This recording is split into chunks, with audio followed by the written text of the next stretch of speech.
10 दिन केव में फंसे रहने के बाद जब पहली बार रेस्क्यू डाइवर ने पानी से बाहर निकलकर लाइट जलाई तो सामने डरे और सहमे हुए लड़कों को पाया।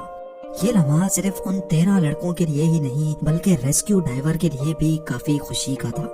नदरन थाईलैंड में वाक़े थैम लुआंग केव के 5 किलोमीटर अंदर ये 13 लड़के पिछले 10 दिनों से बगैर खाने पीने के फंसे थे और ये किसी चमत्कार से कम नहीं था कि ये सारे अभी तक जिंदा मौजूद थे।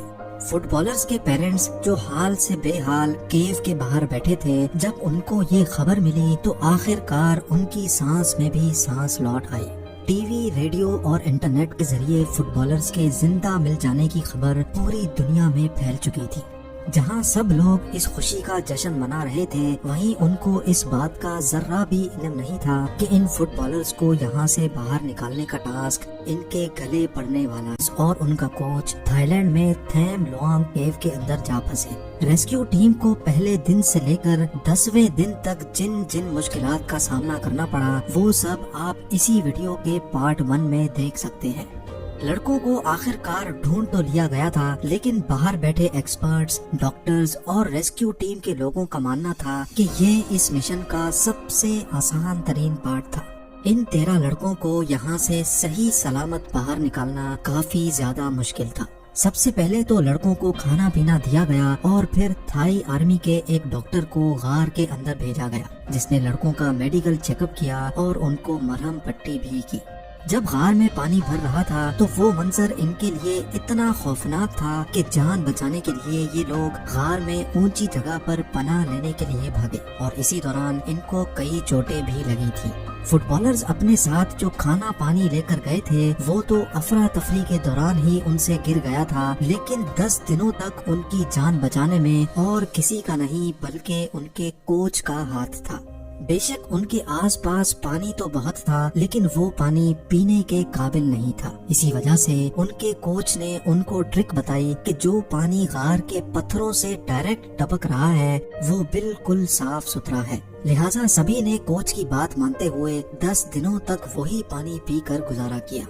लड़कों को रिलैक्स रखने के लिए कोच रोजाना इनसे मेडिटेशन करवाता था ताकि उल्टे सीधे ख्यालात की वजह से इनकी दिमागी और जिस्मानी सेहत पर कोई असर न पड़े। दूसरी तरफ केव के बाहर अब सबकी नजरें अथॉरिटीज पर जमी थी, जिनको लड़कों को यहाँ से बाहर निकालने का प्लान बताना था। लेकिन प्लान तो वो तब बताएंगे जब कोई प्लान फाइनल हो पाएगा।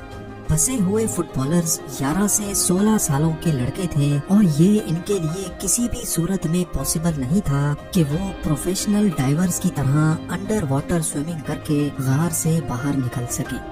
इसी वजह से कोई ऐसा प्लान बनाना था जिससे इन लड़कों को सही सलामत गार से बाहर निकाला जा सके। अथॉरिटीज ने पहाड़ के ऊपर से केव तक पहुंचने के लिए एक एस्केप शाफ्ट खोदने का प्लान बनाया। हेलीकॉप्टर के जरिए पहाड़ के ऊपर ड्रिलिंग इक्विपमेंट पहुंचाया गया और ड्रिलिंग का काम भी स्टार्ट कर दिया गया। लेकिन ये एस्केप शाफ्ट खोदना इतना आसान नहीं था जितना समझा जा रहा था, क्योंकि इसमें पूरा 1 महीना लग सकता था और 1 महीने तक लड़कों को गार में रखना भी खतरे से खाली नहीं था। अभी ये मामला चल ही रहा था कि दूसरी तरफ गार के अंदर एक और मसला खड़ा हो गया। जी हाँ, क्योंकि केव के जिस हिस्से में फुटबॉलर्स पिछले 10 दिनों से मौजूद थे वो इंतहाई तंग जगह थी और उसकी दोनों साइडें पानी से ब्लॉक हो रखी थी। इसी वजह से वहाँ ऑक्सीजन की कमी नोटिस की गई। नॉर्मली हमारी फिजा में 21% ऑक्सीजन होता है, जबकि गार में ऑक्सीजन लेवल 15% तक गिर चुका था। डॉक्टर्स का कहना था कि 15% ऑक्सीजन बहुत कम है और इसकी वजह से इंसानी जिस्म में काफी वीकनेस आ जाती है। अगर ये लेवल 2% मजीद गिरा तो एक एक करके ये लड़के जान की बाजी हारते जाएंगे। ये एक ऐसा मसला था जो बज़ाहिर नजर तो नहीं आ रहा था, लेकिन ये किसी भी वक्त भयानक रूप ओढ़ सकता था। इसी वजह से कैसे भी करके केव के अंदर ऑक्सीजन लेवल बढ़ाना बहुत जरूरी था। इसके लिए दर्जनों ऑक्सीजन सिलेंडर केव के अंदर लाए गए, जो कि एक काफी मुश्किल टास्क था। इस काम को अंजाम देने के लिए थाई नेवी के रेस्क्यू वर्कर्स एक एक करके ऑक्सीजन सिलेंडर केव के अंदर ले जाते थे और पानी के अंदर से होते हुए सिलेंडर्स उस जगह तक पहुंचाए गए जहां पर फंसे हुए फुटबॉलर्स मौजूद थे। یہ طریقہ کام تو کر رہا تھا لیکن یہ جان لیوا بھی ثابت ہوا۔ جی ہاں، ریسکیو آپریشن کے 14ویں دن سامان کنان، جو کہ تھائی نیوی کا ایک ریسکیو ڈائیور تھا، وہ رات کے 1 بجے آکسیجن سلنڈر دے کر جب واپس جا رہا تھا تب پانی کے اندر ہی اچانک اس نے اپنے آپ کو چھوڑ دیا۔ سامان کے ساتھی نے جب یہ دیکھا تو وہ فوراً اس کو کھینچتا ہوا چیمبر 3 تک لے کے گیا، جہاں یہ نوٹس کیا گیا کہ یہ سانس نہیں لے رہا ہے۔ اس کو ایمبولینس میں ہاسپٹل بھی روانہ کیا گیا، لیکن تب تک بہت دیر ہو چکی تھی۔ 13 لڑکوں کو بچاتے بچاتے سامان کنان جان کی بازی ہار بیٹھا تھا۔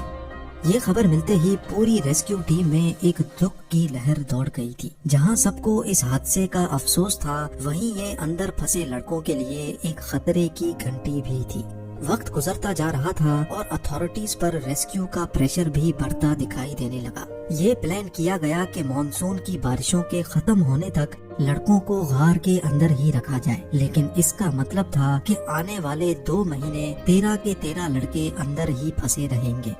مگر یہ فیصلہ ان کو آخر کار بدلنا ہی پڑا، کیونکہ ایک اور خطرے کی گھنٹی بج چکی تھی۔ تھائی ملٹری کو جو ویدر فور کاسٹ ریسیو ہوئی، اس کو دیکھ کر ساری ریسکیو ٹیم کو جیسے سانپ ہی سونگ گیا تھا۔ ویدر فور کاسٹ کے مطابق اگلے ہفتے ندرن تھائی لینڈ میں ایک اور طوفان آنے والا تھا۔ اگر اب ذرا سی بھی دیر کی گئی تو غار کے اندر جہاں پہلے ہی اتنا پانی بھرا ہوا ہے، اس آنے والے طوفان میں ہو سکتا ہے کہ پوری کی پوری غار ہی پانی میں ڈوب جائے۔ اب ایک ہی طریقہ بچا تھا کہ لڑکوں کو پانی کے ذریعے ہی باہر نکالا جائے۔ پروفیشنل ریسکیو ڈائیورز کا کہنا تھا کہ لڑکے چھوٹے ہیں اور یہ پانی میں جاتے ہی خوف میں آ جائیں گے، اور پھر اس خوف کے نتیجے میں سامان جیسا کوئی اور واقعہ بھی ہو سکتا ہے۔ لیکن پھر ریسکیو کے لیے ایک ایسا سولوشن دیا گیا جس پر ساری ریسکیو ٹیم ایگری ہو گئی۔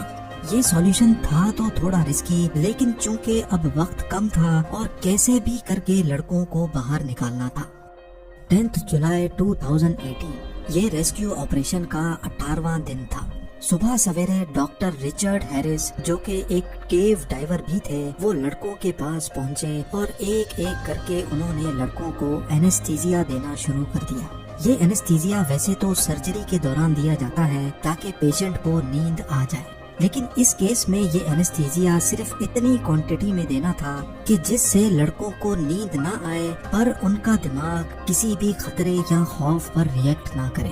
اینستھیزیا دینے کے بعد لڑکوں کو فل فیس ماسک پہنایا گیا۔ یہ فیس ماسک ایسے ڈیزائن تھا کہ اس میں پانی تو نہیں جا سکتا تھا، لیکن آکسیجن پائپس کے ذریعے وہ آرام سے سانس لے سکتے تھے۔